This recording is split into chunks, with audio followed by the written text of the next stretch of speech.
So we will start off with quite alarming news on some of the front pages this morning. So it's fears about escalation of tensions in the Middle East. 3 American soldiers have been killed in a drone strike in Jordan. Joe Biden said the attack was carried out by Iran-backed militant groups and has said the US will respond. So here's your Guardian headline. Fears of US-Iran conflict intensify after troops killed in drone attack. Times says drone strike on US base raises fear of Iran war. And then the Telegraph, Iran to blame for deaths of US troops. It's not a direct attack by Iran, Ali. That's the key thing to say first, isn't it? So Iran is already saying, oh, it's nothing to do with us. Well, they are. And look, the situation's being getting pretty fraught. Iran's also been involved in attacks on Pakistani soil recently. You've got the Houthi attacks on commercial shipping in the Red Sea.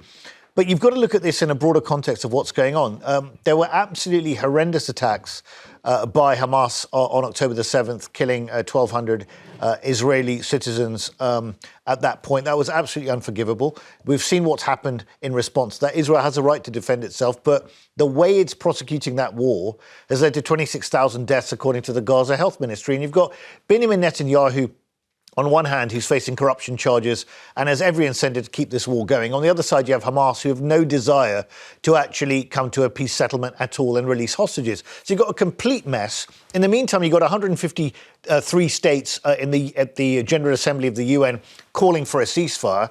And a lot of angst in the Middle East and beyond, actually, across the world about how this war is actually being prosecuted by Israel in its own self-defense. You've got a lot of issues going on. Now, Iran wants to obviously exploit the situation. Nothing can be actually traced back directly to it. But the danger here for the US is, A, it's living in a much more multipolar world. This is not everyone going to just fall in behind the US and doff their caps to Joe Biden. It's simply not going to happen.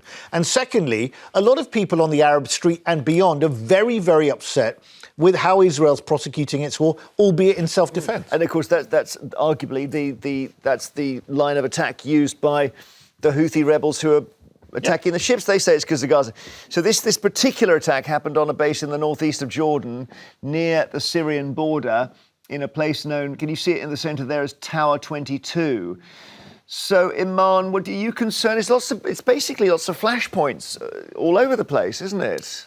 Yeah, I feel like it reminds me of like the typical kind of school playground type of dynamic where you're not allowed to talk to the people that I don't talk to, basically. So in other words, this is happening because it's perceived as if the Americans have sided with Israel, and so therefore it turns into, well, you've sided with the people that we condemn, so therefore we condemn you also. And I think this is what we're seeing. So this is why it could easily lead to tension, because if you take sides, you're ultimately saying, I'm over here, and if you're over here, then you end up having to feel the brunt of the dynamic. The former President Donald Trump has got involved, warning that we're on the brink of World War III.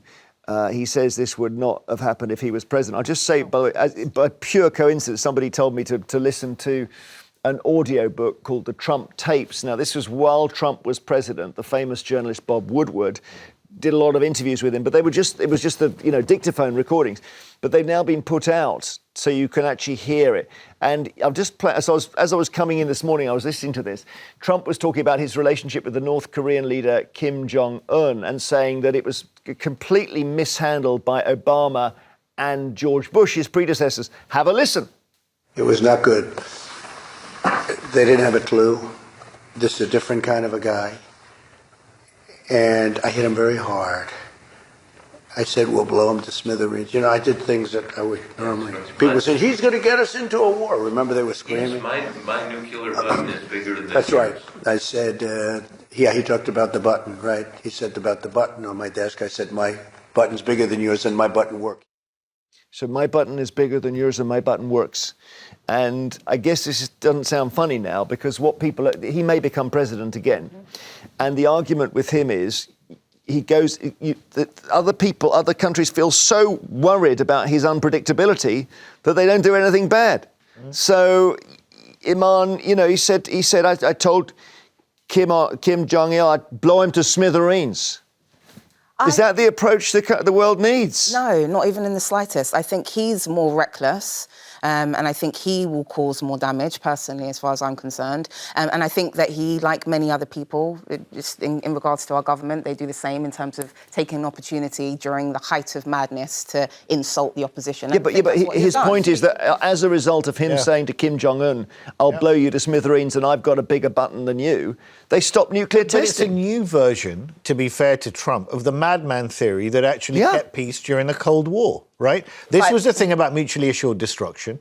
And look, Trump may be many things, and I'm certainly not a fan, but he never started a war. Right, so there was mean that he can't in future, and that's the point. Just but he didn't when he was there. He didn't when he was there. Now the thing is, look, the West has to actually be not speaking out of both sides of its mouth at the same time, be it on the Middle East or be it on Ukraine. Just on Ukraine, for example, he's saying that if he comes in, this thing would be over in 24 hours. The thing that the West does is it talks up people like Zelensky, saying, "Yeah, we will back you. You're brave. We're going to support you." And then it can't get its latest aid package through Congress. It's struggling there. The EU is also struggling because Orban's trying to veto it. The UK is trying to do what it can with another $2.5 billion. And in the meantime, Russia has got its entire economy on a war footing where 40% of its economic output is related to armament. So the West has to decide if it's going to make all these heavy-handed noises, then it's got to back it up with actually not rhetoric, but actually let me show you something that I don't think you would describe as heavy-handed, because we had this defence chief last week saying we need to be ready for getting a bigger army and maybe conscription. And the former Prime Minister Boris Johnson then gave his backing to the idea and put out a video on social media. Sir, Lance Corporal Johnson reporting for duty and responding to the appeal from General Sanders for a citizen army and encouraging young people across the country to think of the attractions, advantages of some kind of military training or service. Because at the moment they think it's either uncool or unethical, or perhaps they're not following General Sanders, they're following Colonel Sanders.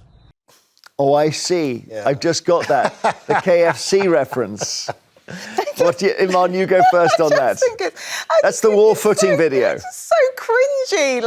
I appreciate that. Obviously, he's trying to make light of it. He's trying to get people excited. But no, that is just cringe 101. But compare it to Trump. I can't take it seriously. So Trump does, and we're thinking now he might be president again. Trump does. I'm going to blow him to smithereens. One extreme to the other. And then Boris does.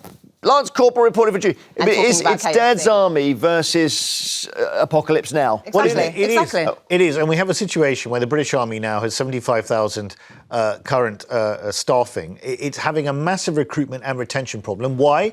Because the covenant between the military and the public has broken down. The way we treat our military veterans in this country in terms of housing, in terms of mental health support is woefully inadequate. Mm-hmm. They don't get paid properly. And also we go to all sorts of ill-conceived wars, like in Iraq. So why on earth would a young person think to themselves, hang on, and I did a phone-in on my programme on LBC about this, why would they do that, put themselves in harm's way for a government that adopts all sorts of foreign policy, mishaps, blunders, ill-conceived thought-through approaches to foreign affairs? Why would they put themselves in harm's way for that? That's the point. I think that they're missing the obvious here, which is this country currently is in a state of crisis. And so if we're in a state of crisis, how can you expect people to jump up and say, you know what, during this state of crisis where things have gone wrong, the NHS is failing, our government has let us down, etc., we're going to go along and go and fight. Hang on a minute. So because we're in a state of crisis, we let Ukraine be invaded, and then we end up with Russia's got its paw right up against the EU and so on. Maybe it doesn't matter.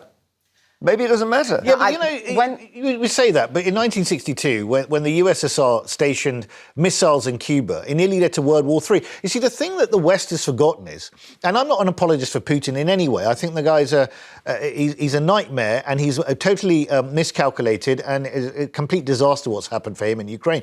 But NATO has constantly moved its borders, bumping up against the Russian borders for years, despite promise after promise made, including Russian ambassadors have said this, the promises have made, NATO would not expand eastwards, and it has. We've forgotten about great power politics. Yeah.